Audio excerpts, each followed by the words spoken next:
Psychology କହିଥାଏ ଏକୁଟିଆ ରହୁଥିବା କୌଣସି ସୁନ୍ଦରୀ ମହିଳାଙ୍କୁ ଗେହିବାକୁ ଚାହୁଁଥିଲେ ତାଙ୍କୁ ଯେମିତି ବି ହଉ ଦୁଦୁରା ଗଛର ପତ୍ର ଓ ଜୁଆଣିକୁ ପେଶି ଚାରେ ମିଶାଇ ପିଇବାକୁ ଦିଅନ୍ତୁ ଓ ଜାଣିଶୁଣି ତାଙ୍କୁ ଛାତିରେ ହାତ ଟିକିଏ ମାରି ଦିଅନ୍ତୁ।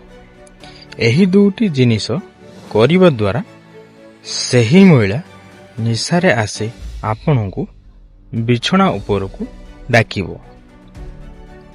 ସାଇକୋଲୋଜି କହିଥାଏ ଯଦି ଆପଣଙ୍କ ସ୍ତ୍ରୀ ଆପଣଙ୍କ ସହିତ ସମ୍ଭୋଗ କରିସାରିବା ପରେ ଏହି ଦୁଇଟି ଖରାପ ବ୍ୟବହାର କରନ୍ତି ତେବେ ବୁଝିଯାଆନ୍ତୁ କି ସେ ପରପୁରୁଷ ସହିତ ଚୋଡ଼ି ଖୋଲି ଘିଆ ଖାଉଛନ୍ତି ବୋଲି।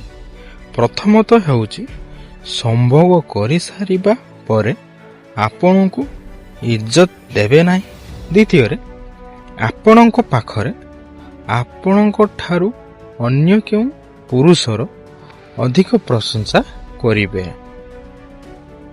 ସାଇକୋଲୋଜି କହିଥାଏ ଯଦି କୌଣସି ବିବାହିତା ମହିଳା ଆପଣଙ୍କ ଆଡ଼କୁ ନଜର ନ ହଟାଇ ବାରମ୍ବାର ଦେଖନ୍ତି ତେବେ ତାଙ୍କର ଏହି ଇସାରା ହୋଇପାରେ କି ସେ ଆପଣଙ୍କ ସହିତ ଶାରୀରିକ ସମ୍ପର୍କ ବନାଇବାକୁ ଚାହୁଁଛନ୍ତି।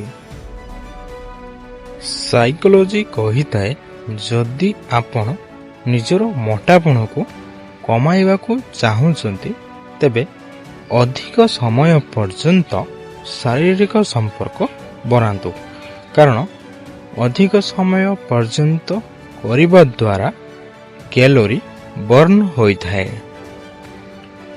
ସାଇକୋଲୋଜି କହିଥାଏ ଯଦି ଆପଣ ନିଜ ବାଣ୍ଡଟିକୁ ସବୁଦିନ ପାଇଁ ଲମ୍ବା ମୋଟା ଓ ମଜବୁତ ବନାଇବାକୁ ଚାହୁଁଛନ୍ତି ତେବେ 3ଟି ଲବଙ୍ଗ ଓ ଗୋଟିଏ ଛୋଟ ଗୁଜୁରାତିର ଦାନାକୁ ନେଇ ଭଲ ଭାବରେ ଗୁଣ୍ଡ କରି ଦିଅନ୍ତୁ ଓ ଏଥିରେ 1 ଚାମଚ ନଡ଼ିଆ ତେଲ ଓ ଅଧା ଚାମଚ ଭେସଲିନ୍ ମିଶାଇ ପେଷ୍ଟ କରି ନିଅନ୍ତୁ ଓ ଏହାକୁ ନିଜ ଗୁପ୍ତାଙ୍ଗ ଉପରେ ପ୍ରତିଦିନ 1 ଥର ଧୀରେ ଧୀରେ 5 ମିନିଟ୍ ପର୍ଯ୍ୟନ୍ତ ମାଲିସ କରନ୍ତୁ।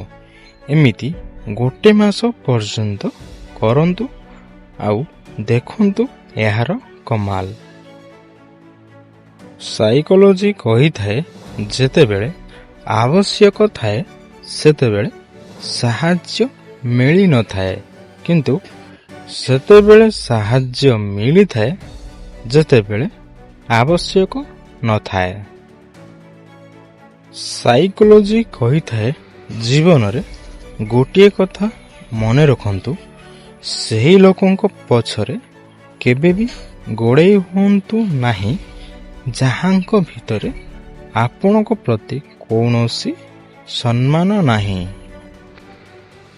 ସାଇକୋଲୋଜି କହିଥାଏ ଯେତେ ପର୍ଯ୍ୟନ୍ତ ଆମକୁ ଦୁନିଆ ଧୋକା ନ ଦେଇଛି ସେତେ ପର୍ଯ୍ୟନ୍ତ ଆମର ଈଶ୍ୱରଙ୍କ କଥା ମନେ ପଡ଼ିନଥାଏ।